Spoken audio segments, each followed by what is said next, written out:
The National Electoral Council of Venezuela held a ceremony of adjudication and proclamation of positions to the deputies elected on May 25th regional and legislative polls. Protests continue in Panama as various unions and social groups urge the national government to open dialogue and respect the population's social rights. At the Asian-China GCC summit in Malaysia, the government of China expressed its commitment to strengthening global trade, setting an example of fairness and cooperation. Hello and welcome from the South. My name is Belén de los Santos. I'm from the teleSUR studios in Havana, Cuba. We begin with the news.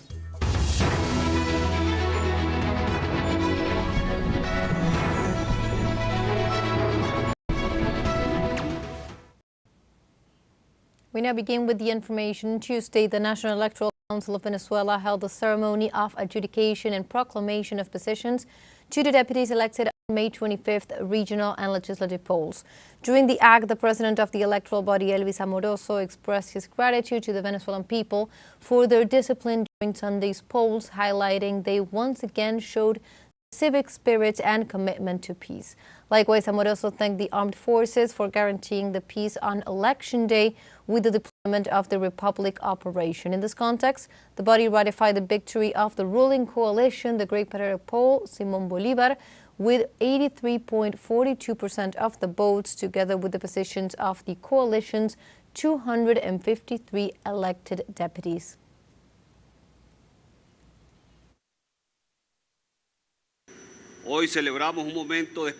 Today we celebrate a moment of special significance for our democracy with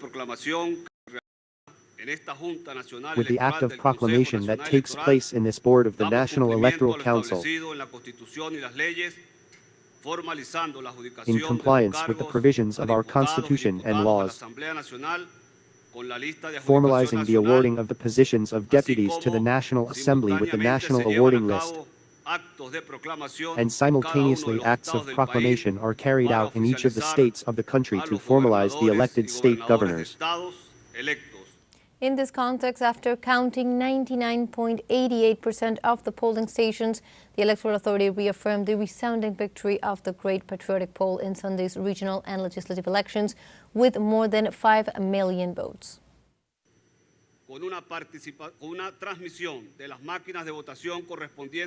With a total figure of 99.88% of the polling stations counted,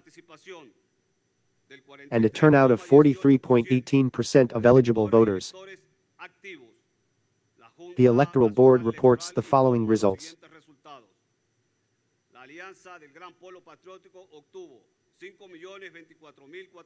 The Alliance of the Great Patriotic Poll obtained 5,240,475 votes, representing 83.42% of the total number of votes. The Great Patriotic Poll Alliance obtained 253 seats of deputies to the National Assembly.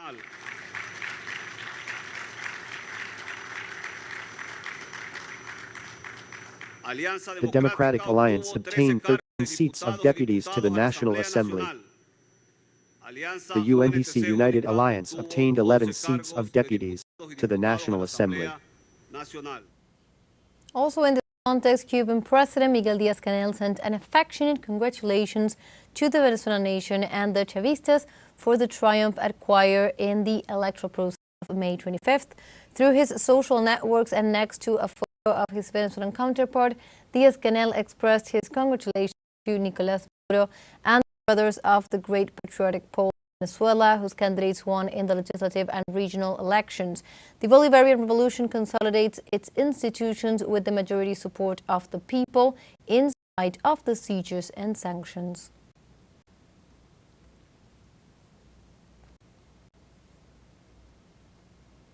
We now move on to other topics. Protests continued in Panama as various unions and social groups urged the national government to open dialogue and respect the population's social rights.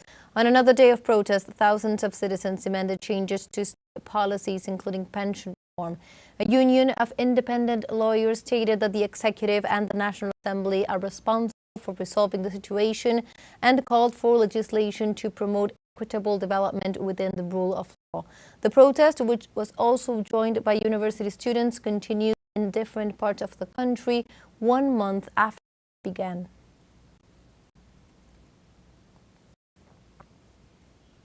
Nicaragua highlights the Production and Consumption Plan 2025-2026, which consolidates the creative and entrepreneurial model of Nicaraguan families. The president of the Central Bank of Nicaragua, Ovidio Reyes, indicated that the project supports 6 main objectives, such as food security and animal and plant health. The plan provides details about local entrepreneurship and trade, followed by exports, science, and technology, with the objective of strengthening the zones of production and preserving the natural resources. The program also supports small and medium-sized producers, as well as micro, small, and medium-sized enterprises.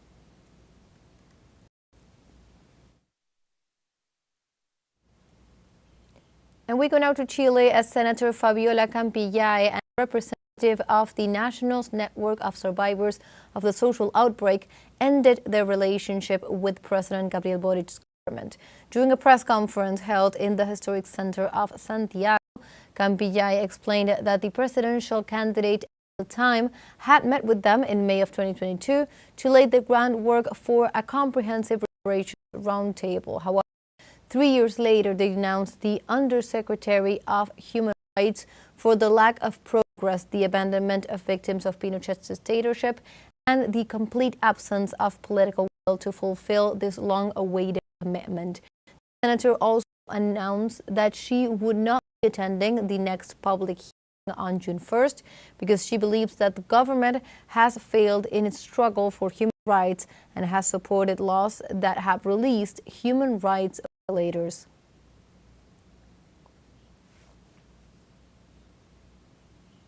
Now we have a short break coming up, but first, remember you can join us on TikTok at teleSUR English, where you will find news in different formats, news updates, and much more. We'll be right back. Stay with us.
From the south.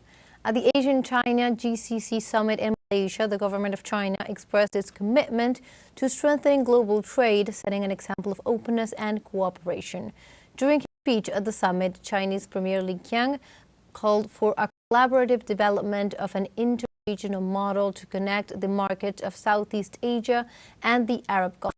The initiative is aimed at establishing a space for development and economies with greater freedom and convenience for trade and investment on a global significant scale. In this regard, Premier Li Qiang indicated that China is willing to strengthen macroeconomic policies, professional industrial collaboration, and the GCC based on mutual respect and equality.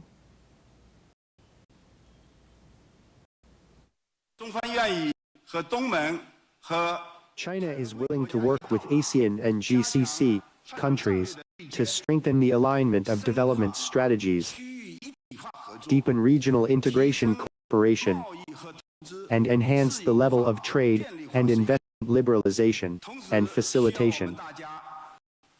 At the same time, we must all firmly uphold the multilateral trading system, with the World Trade Organization at its core, and promote the creation of a stable and orderly international market environment. In the face of escalating geopolitical conflicts and confrontation, we must remain committed to deepening mutual trust and enhancing solidarity. Only in this way can we create long-term strategic opportunities. In other news, at least 5 people died following an explosion at a chemical plant in China's Shandong province.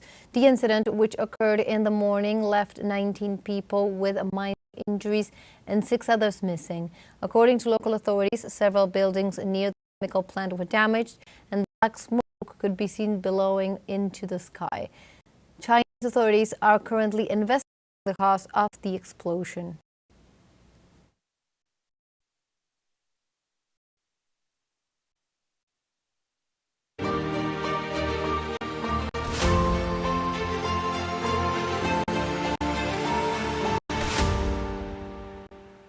And we now move on to other topics. The Russian Defense Ministry said the Ukrainian government had taken a series of provocative measures to disrupt peace negotiations that were resumed on May 16th.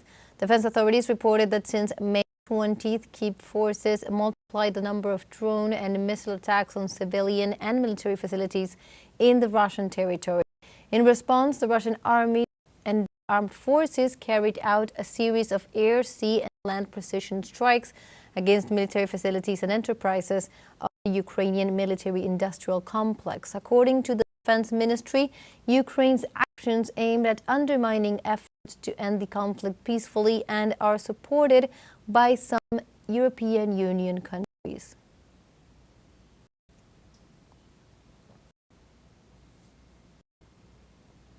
Also in this context, the Russian Defense Ministry reported that its anti-aircraft defense system destroyed at least 2,331 Ukrainian drones. Military authorities said that more than 1,400 of those drones were destroyed over civilian areas. The Defense Ministry further detailed that its attacks were aimed directly at Ukrainian armed depots and facilities in Sumy, Kharkov, Odessa, Zaporizhzhia, among other areas.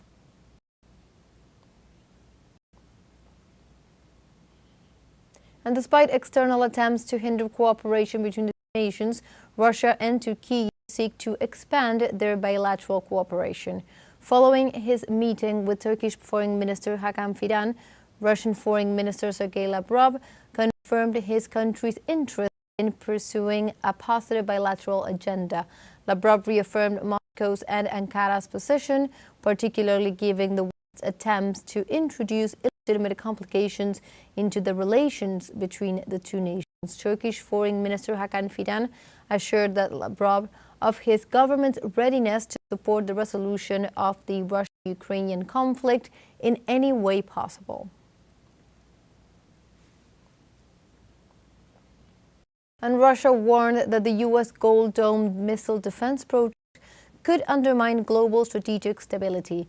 The spokeswoman for the Russian Foreign Ministry, Maria Zakharova, denounced that the security proposal of the President of the United States, Donald Trump, is aimed at blocking the threats from China and Russia. In this context, and in this regard, North Korea also accused the Trump administration of wanting to militarize space with this system. Pyongyang recently claimed that Washington is seeking to provoke a nuclear arms race and space control to raise global tensions.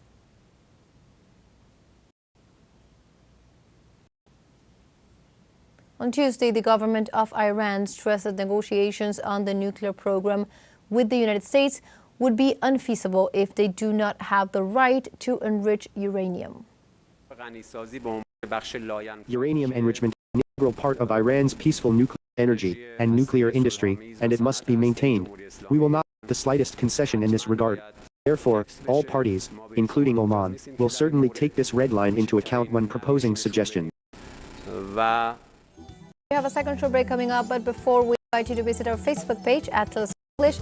There you'll be able to watch top stories, special live coverages, and much more. Follow our page and activate notifications to stay up to date on the world's most recent events. Final short break, don't go away.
Welcome back to From the South.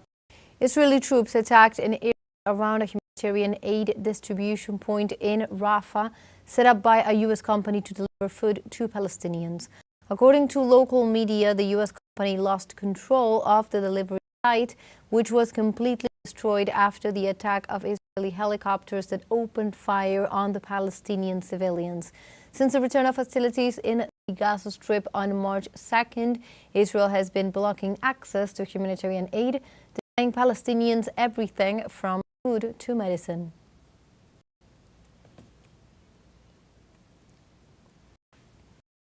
Amidst uncertainty and criticism surrounding alleged Israeli humanitarian plans in Palestine, the director of the humanitarian organization operating in the Gaza Strip by the United States and Tel Aviv unexpectedly resigned. According to reports, the director resigned due to the organization's inability to act in accordance to humanitarian principles. This event calls into question the credibility of the West's humanitarian projects in besieged Gaza.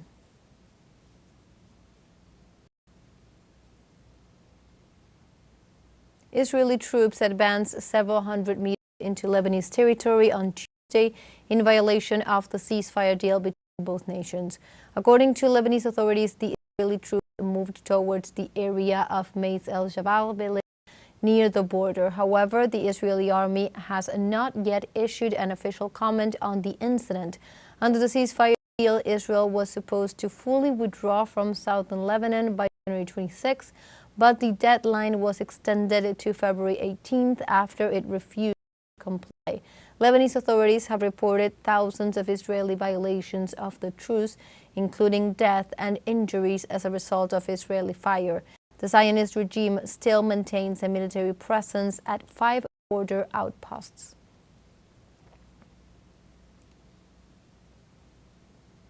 Houthi military spokesman Yahya Sareh informed on a special military operation by Yemeni forces targeting Israeli locations in retaliation for the Zionist regime's crimes against Palestinians in Gaza. The missile force of the Yemeni armed forces carried out a special dual military operation using two ballistic missiles. One of them a hypersonic missile of the Palestine II type, which targeted Lod Airport, named Ben Gurion by Israelis, in the occupied city of Jaffa. The other one was of the Zulfiqar type, and targeted a vital site of the Zionist enemy east of the occupied Jaffa area. The operation successfully achieved its objectives, by the grace of God, causing millions of occupying Zionists to flee to shelters, and halting activity at the airport. The crime of genocide against our brothers in the Gaza Strip, along with siege and starvation, is a crime unprecedented in human history. one that compels all free people in our nation and around the world to act in support of justice and humanity. We now move on to other topics. During her morning press conference, Mexico's President Claudia Sheinbaum condemned the Israeli massacre against the Palestinian population and stressed that the country's foreign policy seeks to establish peace. Bueno, primero condenamos esta situación. Segundo, well, first we condemn this situation. Secondly, what we seek is peace, and that is the foreign policy in our country. So what we are looking for is to establish peace. At the time, President López Obrador made proposals both for the conflict in Ukraine and for the situation in Palestine, and the Secretary of Foreign Affairs is involved in this activity, seeking, by all means, to build peace in the Gaza Strip. So this is Mexico's foreign policy, and we are following it every day. Likewise, the Mexican head of state said that taxes on remittances do not benefit either the United States or Mexico. La próxima semana se va también un equipo grande, tanto de senadores, senadoras como del gobierno. Next week we will also have a large team of senators, as well as members of the Mexican government, to talk with Republican senators and also with our fellow countrymen and countrywomen who are in the United States. And then, if they want to move on to the election of the judiciary, we will talk about that issue as well. But we do not agree with taxes on remittances in any way, so we are going to do our best within the framework of the laws of the United States and of Mexico, so that all the senators know that this is something that does not benefit either the United States or Mexico.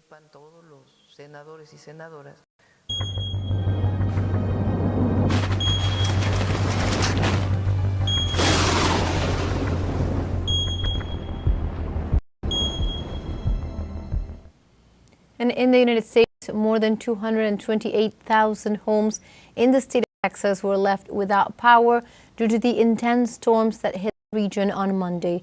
Precisely, Harris County in eastern Texas was one of the hardest hit, with more than 100,000 customers without power by early Tuesday morning, according to incident tracking website Power Outage. The storm occurred during Memorial Day, a federal holiday in the United States. In this context, the National Weather Service issued flood watches and severe flood warnings for the entire area, in addition to forecasting severe thunderstorms. And like this, we have come to the end of this news brief. You can find these and many other stories on our website at telesurenglish.net. Also join us on social media. We are on Facebook, X, Instagram, Telegram, and also on TikTok. For TeleSUR English, my name is De Los Santos. Thank you for watching.